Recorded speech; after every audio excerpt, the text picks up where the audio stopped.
The story begins on a cold morning. The sun's rays had barely touched the earth when Varsha Rathore, the city's most feared female police officer, received an urgent message. She was informed that in a remote village, a young man had murdered his own mother. The moment Varsha heard this over the radio, she jumped into her jeep and rushed toward the crime scene. It was only her first year in the police service, but she had already earned deep respect across the department for her courage and sound judgment. Fearless, just and strictly by the book, that had become her identity. When she arrived at the village, the scene was horrifying. A middle-aged woman lay lifeless on the ground, her body marked with deep injuries. Nearby stood a 21 or 22-year-old young man, still holding a heavy wooden stick in his hands. Varsha shouted sternly, "Put the stick down and come with us quietly." Without any resistance, the young man dropped the stick to the ground and stood silently, his head bowed. Varsha handcuffed him and brought him to the station. His name was Nihal Verma. His eyes showed no fear, no remorse, as if what had happened was inevitable. He was kept in the lockup for several hours.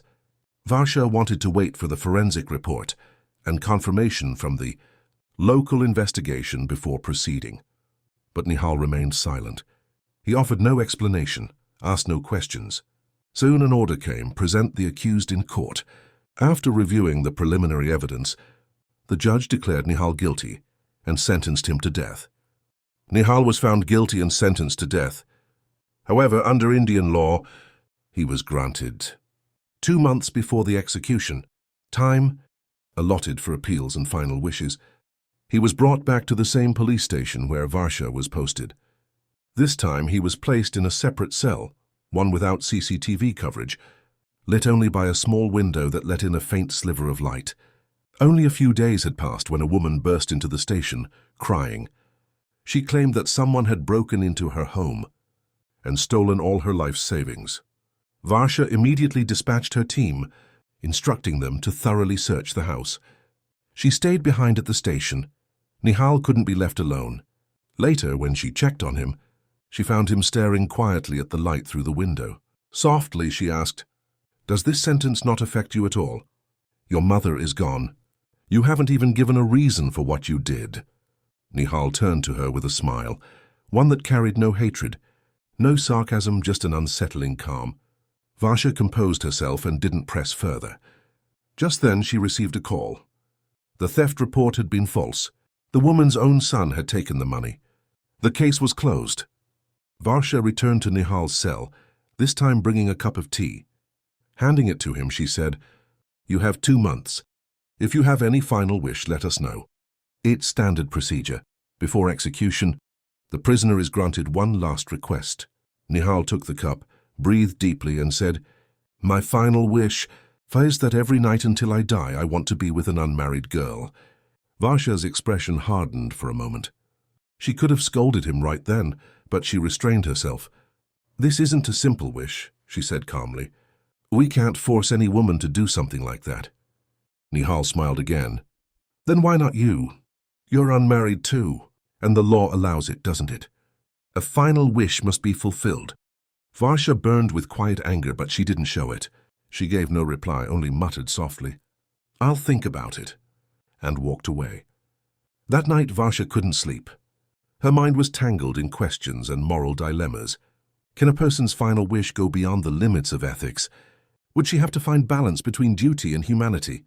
As the night grew darker, Nihal's unsettling smile kept flashing before her eyes. The story had now reached a point where every decision could lead to a different path. Hello, friends. Welcome to our channel. Before we begin, I have a small request. Let me know in the comments where you're watching this video from. Delhi, Mumbai, UP, Bihar, Kolkata, Dubai, London, or America. Write your name and location. It truly means a lot to me. Reading your names and where you're from brings me genuine joy.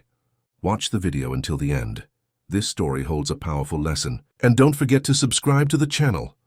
Thirsty utambasiti lamentascha. There are many more thrilling stories coming soon, so let's continue. The next morning, Varsha Rathore sat at her desk, lost in thought. She hadn't slept all night. Nihal's words echoed endlessly in her mind. Why not you?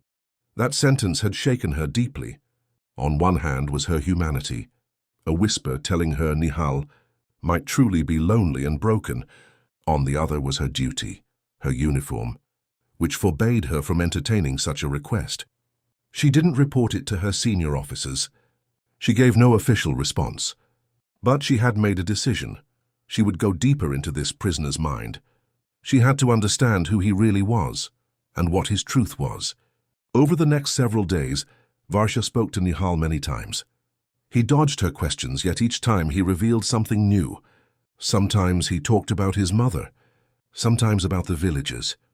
Sometimes he said he accepted his punishment. Other times he claimed his mother still visited him in his dreams. One night, Varsha was alone at the station.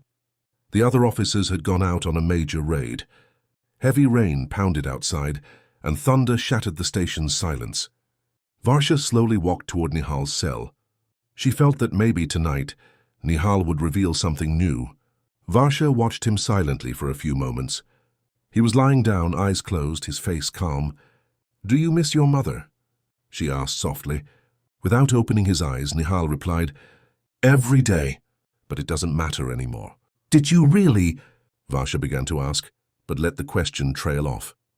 Nihal opened his eyes, looked at her, and said, "No, but what difference would it make? No one listened. Everyone just assumed I did it." There was no plea in his voice, no defense, just a tired layer of truth. Varsha's eyes welled up. She asked herself, did I treat this case like just another file? Did I also become part of that crowd that blindly labels someone a criminal? But now time was running out. If Nihal was telling the truth, she needed proof. The next day, Varsha immersed herself in reviewing court records, forensic reports from the village, the mother's call logs, medical records, everything. She began to notice inconsistencies, loose threads. The last call from Nihal's mother's phone had been to a powerful man in the village. First, who found someone previously caught in illegal land grab cases. Varsha began to suspect that this murder might have been about land. She launched a secret investigation into the man, Varsha Rathore. Meanwhile, Nihal still clung to his final wish. When Varsha asked him again why he wouldn't ask for something else, he replied, "Because I want nothing from life. But I've started to want you. I've never seen a woman so honest, so real." Varsha began to see something in Nihal, a wounded boy hidden behind a hardened shell, a soul turned to stone by his circumstances. One night, with the station silent around her, Varsha tested the limits of her own judgment. She took off her uniform. Wearing a simple sari, she went to Nihal's cell.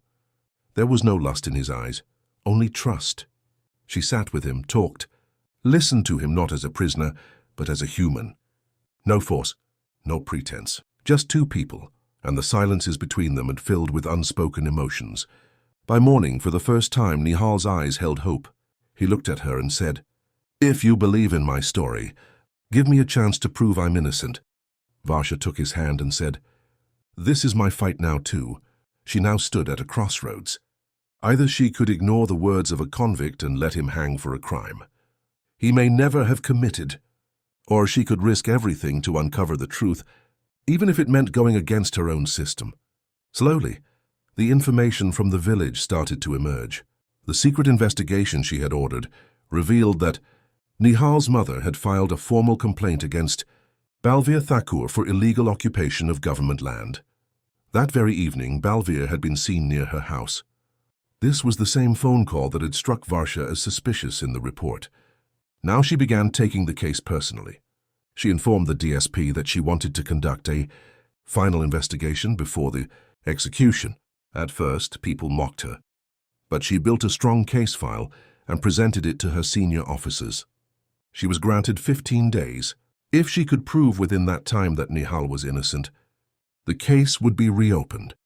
Meanwhile, Nihal had begun to feel a flicker of hope, though he remained quiet. One day he said to Varsha, "Even if you can't do it, thank you. Because of you, I got to feel human for a few days." Varsha replied, "Your truth is my testament, I won't fail it." She went to the village and quietly met several people. Most witnesses were too scared to speak, but finally an elderly woman, Nihal's mother's neighbor, told the truth. She revealed that Varsha Rathore's goons had broken into the house at night and attacked Nihal's mother. Nihal had returned home in that very moment and fought them, off with a stick. But by then, his mother had already taken her last breath.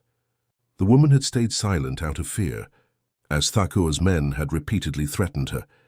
Varsha recorded her statement, cross-checked it with medical reports, and collected mobile location records.